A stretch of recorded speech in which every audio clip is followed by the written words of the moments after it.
Salamat, Pastor. Nasaan si waiter?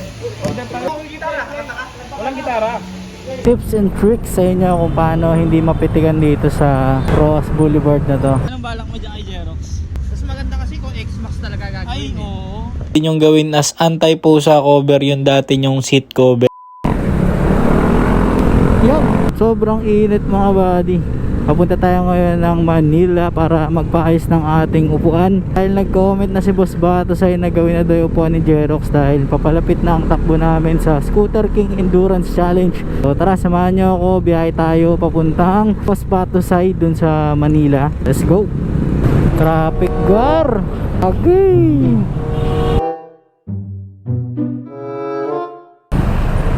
Walang galaw. Thank you. So yun guys, meron pala ako konting tips and tricks sa inyo kung paano hindi mapitigan dito sa Roas Boulevard na to. Dahil meron silang mga namimitik dito, pero hindi kagaya na sa Marilaki. Kaya nakita nyo diba, sobrang luwag. Siyempre perfect to pag mga karga-kargado yan, mga ganyan. Tapos bago pa yung stono ng CVT mo, ang sarap pumiga dyan, pero wag. Wag. Wag. Wag. Wag. Wag. Wag. Wag mong subukan. Masisira ang buhay mo. Harap yan mga kapatid. So kung mapansin nyo yan yung kagandahan ng mga puno sa gitna sa Center Island, meron dyang maliit na 60 kilometers per liter only. Ayan o, yun na yun, nasa gitna. Yan. Pag truck 50, pag mga light vehicle 60. So meron dito mga namimitik-mitik. So dapat dahan-dahan lang kayo. Kahit anong luwag ng kalsada ay huwag kayong pipiga. Napakatindi niyan. Ayan o, ayan yung mga nasa gilid o. Yeah, ayan yung mga sniper. Kuya, paset na lang sa page ko yung pitik. So yun, konting trivia lang, konting tulong lang. Syempre meron tayong mga mapupusok na kaibigan dyan pagdating sa pigaan. Medyo maghinay-hinay lang kayo kung ayaw nyong magaya kay Kalokal. Big shoutout Kalokal, tamang top speed ka dyan eh. At least may record ka ng top speed mo, hindi lang sa kwentuhan, di ba? So ayan, after naman yan, bahala na kayo sa buhay nyo.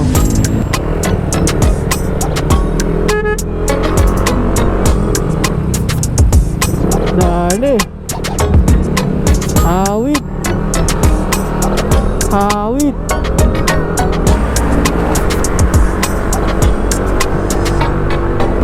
Yo, nandito na tayo kala Boss Batosay, ph.com worldwide and the Philippines. Medyo may pagdadaanan tayong konting tawid riles. Okay, buti na lang naka TRC shock tayo kasi ang problema yung front shock. TRC yung rear shock natin pero yung front shock ano na, bagsak. TRB.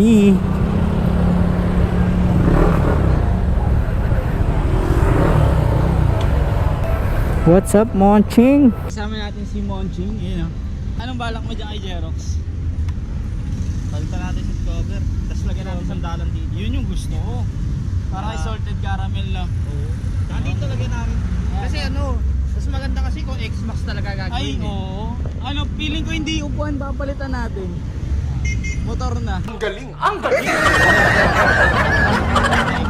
Grabe, wala talaga nagbabago dito sa shop ni Boss Batosay. Sobrang dami pa rin talaga tumatangkilik kahit anong oras, kahit anong araw. Ang kinaganda kasi dito sa shop nila Boss Batosay, kahit anong design ipagawa mo, kahit camelback pa yan, kayang-kaya nilang gawin within the day. And hindi na kayo pag-aantay ng ilang araw. At ito na nga, after 2 years, nakapagpalit na rin tayo ng seat cover nila, which is yung Mondragon. Tingnan nyo naman yung hulma ng ating upuan. Sobrang solid niyan. Kahit 2 taon na yung nagdaan, hindi pa rin talaga na-deform yung foam na nilagay nila sa akin. Sobrang solid at sobrang quality talaga. Sa totoo lang, hindi naman talaga ako magpapalit ng cover dahil para sa akin goods pa yung cover natin. Pero kasi meron din bagong product si Boss Batosay na alam niyo gusto rin nating masubukan. Pero ayun nga, sinabihan ako ni Boss Batosay na luma na yung seat cover natin, kailangan ng palitan. Kaya ito, pumunta na tayo sa kanila. Gusto ko lang din share sa inyo na yung cover ko nung nakaraan is sobrang kapit para sa akin. Pero kasi nagulat din ako dito sa Mondragon na to. Sobrang kapit, hindi ka talaga usog hanggat hindi ka tumatayo sa kinauupuan mo.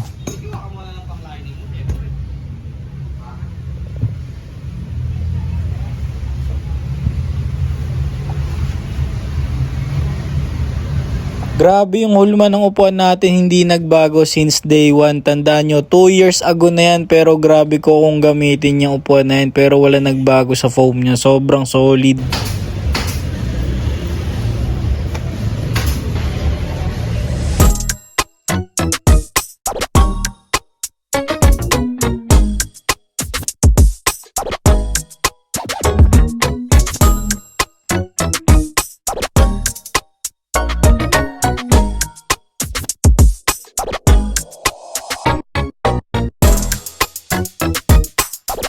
At ito pa ang malupit na souvenir mga buddy, pwede nyong gawin as anti-pusa cover yung dati nyong seat cover. Syempre meron tayong mga pinaparkingan na hindi natin sure kung ano nga bang pwedeng mangyari sa cover natin. Kaya solid tong anti-pusa cover nila Boss Batusay. Pwedeng yung dati nyong upuan. Let's go!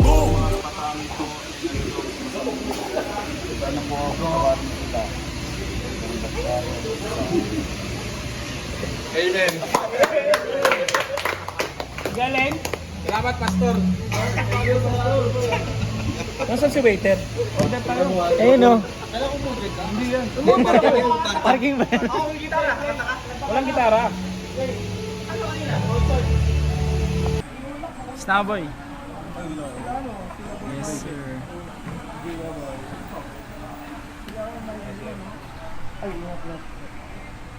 Ang sunod na makulat sa kanila, si Francine. Alan, yun talaga. Pet. Sunod sila Mikaela na. Yun talaga. Bye-bye. Ingat sa pagbili ng Aerox ha. Ha? Ingat. Ingat. Boss, thank you maraming salamat. Ingat Gio.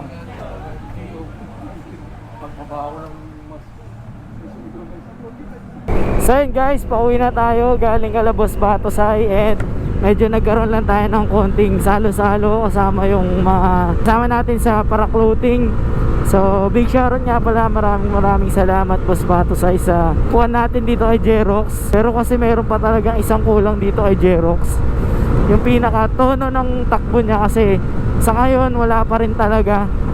Although medyo nagamot na konti yung problema niya, pero kasi yung takbo is wala pa dun. Tingnan nyo, hirap na 70 pa lang ang takbo.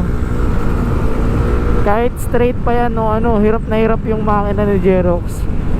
So feeling ko talaga sa tono to eh. Nasa it's either CVT o yung ECU na.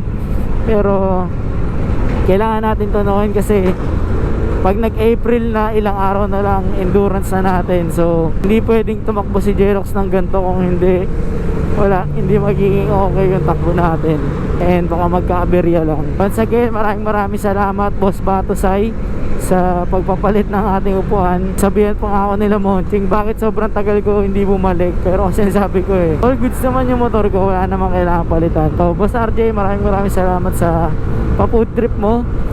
And yun, kita-kits tayo sa susunod na video, saan hopefully maitono na ng tama si Jerox, dahil hanggang ngayon masakit ang ulo ko at hindi natin siya matono.